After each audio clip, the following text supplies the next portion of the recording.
മഹാലക്ഷ്മി സീരിയലിന്റെ ഇന്നത്തെ എപ്പിസോഡ് റിവ്യൂയിലേക്ക് എല്ലാവർക്കും സ്വാഗതം. അങ്ങനെ മഹാലക്ഷ്മിക്കും കണ്ണനും കുഞ്ഞുണ്ടാകാൻ പോകുന്നു എന്നുള്ളൊരു സന്തോഷ വാർത്ത അറിയിക്കാനായിട്ട് ഇരുവരും ചേർന്ന് മോഹിനിയെ കാണാനായിട്ട് കരുണാലയത്തിലേക്ക് പോവുകയാണ്.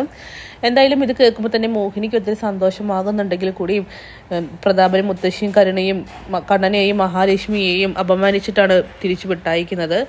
അവരാണെങ്കിൽ അത് വലിയ കാര്യത്തിലെടുക്കുന്നില്ല. ശത്രുക്ക് കിടിലൻ മറുപടി കൊടുത്തിട്ട് തന്നെയാണ് മഹാലക്ഷ്മിയും കണ്ണനും തിരിച്ചു വരുന്നത്. നേരെ എത്തുന്നത് അനന്തുവിനെയും ലേഖയെയും കാണാൻ വേണ്ടിയിട്ടാണ്. ആ സന്തോഷ വാർത്ത അനന്തുവിനെയും ലേഖയും അറിയിക്കുമ്പോൾ തന്നെ ലേഖയാണെങ്കിൽ മഹിയെ കെട്ടിപ്പിടിക്കുന്നു. ഇനി തനിക്ക് അമ്മയാവാത്തതിൽ യാതൊരു വിഷമവും ഇല്ലെന്നും ഇനി മുതൽ മഹിയുടെ കുഞ്ഞ് എൻ്റെ കുഞ്ഞായിരിക്കുമെന്നും എൻ്റെ പ്രാർത്ഥന കൂടി ദൈവം കേട്ടു എന്നൊക്കെ ലേഖയാണെങ്കിൽ പറയുന്നു. എന്തായാലും മാർക്കോയും ലോപ്പസും അടുത്ത് തന്നെയുണ്ട്. അതുകൊണ്ട് അവരുമായി ഒരു സന്തോഷ വാർത്ത കേട്ട് ഒത്തിരി സന്തോഷിക്കണം. അങ്ങനെ മാർക്കോയാണെങ്കിൽ ഒട്ടും സമയം പാഴാക്കാതെ ഈ വിവരം അമ്മയെ അറിയിക്കുന്നുണ്ട്. അമ്മ പറയുകയാണ്, ഇനി കണ്ണൻ്റെയും മഹാലക്ഷ്മിയുടെയും ജീവിതത്തിൽ ശത്രുക്കൾ വിചാരിക്കുന്നത് പോലെ ആയിരിക്കില്ല, സന്തോഷം തന്നെയായിരിക്കും ശത്രുക്കൾക്ക് പതനവും. അതുകൊണ്ട് ആ കുട്ടി ഒരുപാട് കഠിനമായിട്ടുള്ള അനുഭവങ്ങളാണ് ഇതുവരെയും സഹിച്ചിട്ടുള്ളത്. കണ്ണനെക്കുറിച്ചാണ് പറയുന്നത്. എന്തായാലും ഇനി അങ്ങോട്ടും അവൻ സന്തോഷിക്കട്ടെ എന്നൊക്കെ അമ്മ പറയുന്നു. പിന്നീട് മഹിയുടെ പ്രസവത്തെക്കുറിച്ചൊക്കെ ചോദിക്കുമ്പോൾ തന്നെ മാർക്കോയെ നിരാശപ്പെടുത്തിക്കൊണ്ടാണ് അമ്മയുടെ മറുപടി.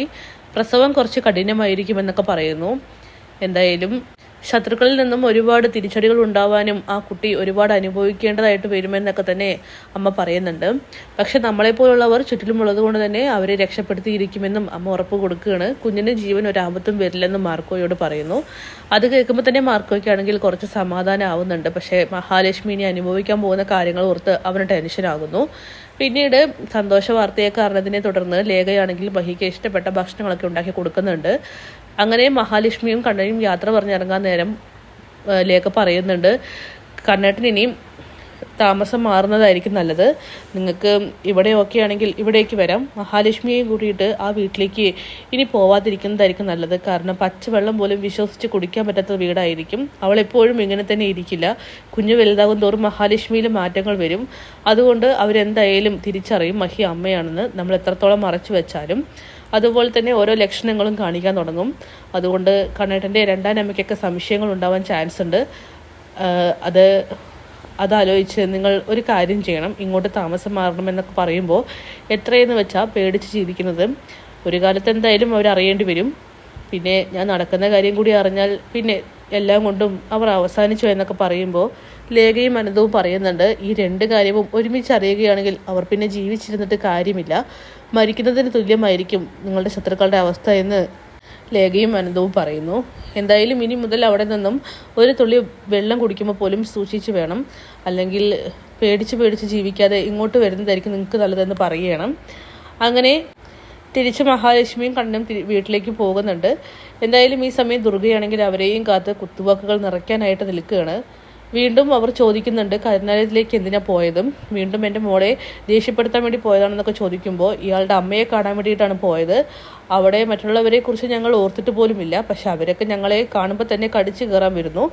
എന്തൊക്കെ പറഞ്ഞാലും ഇയാളുടെ അമ്മയ്ക്കും കൂടിയും അവകാശപ്പെട്ട വീടാണ്. ഇയാളുടെ അമ്മ അവിടെ ഇരിക്കുന്നിടത്തോളം കാലം മഹാലക്ഷ്മിക്ക് അമ്മയെ പോയി കാണാമെന്നൊക്കെ കണ്ണൻ പറയുകയാണ്. നിങ്ങളിങ്ങനെ എൻ്റെ മകൻ്റെ ജീവിതം തകർത്ത് ആസ്വദിച്ച് നടന്നു എന്നൊക്കെ പറയുമ്പോൾ എങ്ങനെ വേണമെങ്കിലും നിങ്ങൾക്ക് കണക്കാക്കാം. പക്ഷേ യാതൊരു പ്രശ്നമില്ലെന്ന് പറഞ്ഞുകൊണ്ട് കണ്ണനാണെങ്കിൽ മഹിയെയും കൂട്ടിയിട്ട് അകത്തേക്ക് പോവുകയാണ്. പിന്നീട് കണ്ണനാണെങ്കിൽ മഹിയെ ഉപദേശിക്കുന്നുണ്ട്, ഇനി അങ്ങോട്ട് വളരെ സൂക്ഷിച്ചു വേണം കാര്യങ്ങൾ. താനും ഞാനും ഒക്കെ തന്നെ നമ്മളുടെ ശരീരം വളരെയധികം ശ്രദ്ധയോടുകൂടി നോക്കേണ്ട സമയമാണെന്നൊക്കെ പറയുന്നു. അങ്ങനെ മഹിയാണെങ്കിൽ സന്തോഷ വാർത്ത എത്രയും പെട്ടെന്ന് അമ്മയെ അറിയിക്കണം എന്ന് പറഞ്ഞ് ക്ഷേത്രത്തിലേക്ക് പോകുന്നുണ്ട്. അവിടെ വെച്ച് അസിദ്ധയായിട്ടുള്ള അമ്മയെ കാണുന്നു. അമ്മ പറഞ്ഞതുപോലെ തന്നെ എനിക്ക് കുഞ്ഞുണ്ടാവാനായിട്ട് പോവുകയാണ്, വിശ്വസിക്കാൻ പോലും കഴിയുന്നില്ലെന്ന് പറയുമ്പോൾ മോൾ വിശ്വസിച്ചേ മതിയാവൂ. നിങ്ങളുടെ ജീവിതം കളറാക്കാൻ വേണ്ടി തന്നെയാണ് ആ കുഞ്ഞെത്തുന്നത്. പിന്നെ ശത്രുക്കളെ പേടിക്കണം. അമ്മേ, ഈ പ്രസവം കാര്യങ്ങളൊക്കെ എങ്ങനെയായിരിക്കും, സുഖകരമായിരിക്കുമോ എന്നൊക്കെ ചോദിക്കുമ്പോൾ അത് വളരെയധികം കഠിനമായിരിക്കും. ഒരുപാട് കഠിനതകൾ അനുഭവിച്ച് വേണം മോളിൻ്റെ കുഞ്ഞിന് ജന്മം കൊടുക്കാനെന്നൊക്കെ പറയുമ്പോൾ തന്നെ മഹിക്കാണെങ്കിൽ ആകെ ടെൻഷൻ ആവുകയാണ്. കുഞ്ഞിന് എന്തെങ്കിലും പ്രശ്നങ്ങൾ ഉണ്ടാകുമോ, അല്ലെങ്കിൽ കുഞ്ഞിൻ്റെ ജീവന് ആപത്തുണ്ടാകുമോ എന്നൊക്കെ ചോദിക്കുമ്പോൾ അതൊരിക്കലും പേടിക്കേണ്ട, കുഞ്ഞ് സേഫ് തന്നെയായിരിക്കും. ആർക്കും കുഞ്ഞിനെ ഒന്നും ചെയ്യാൻ പറ്റില്ല എന്നിങ്ങനെ മഹാലക്ഷ്മിക്ക് അമ്മയാണെങ്കിൽ ഉറപ്പ് കൊടുക്കുകയാണ്. അത് കേൾക്കുമ്പോൾ തന്നെ മഹിക്കാണെങ്കിൽ ഒത്തിരി സന്തോഷമാവുന്നുണ്ട്. താൻ എത്ര തന്നെ സഹിച്ചാലും തൻ്റെ കുഞ്ഞിനെ വളരെ സേഫായി തന്നെ ഭൂമിയിലേക്ക് കൊണ്ടുവരുമെന്ന് മഹി തീരുമാനിക്കുന്നുണ്ട്. അപ്പോൾ കാത്തിരിക്കാം കിടിലൻ എപ്പിസോഡ്സിനായിട്ട്. Bye bye.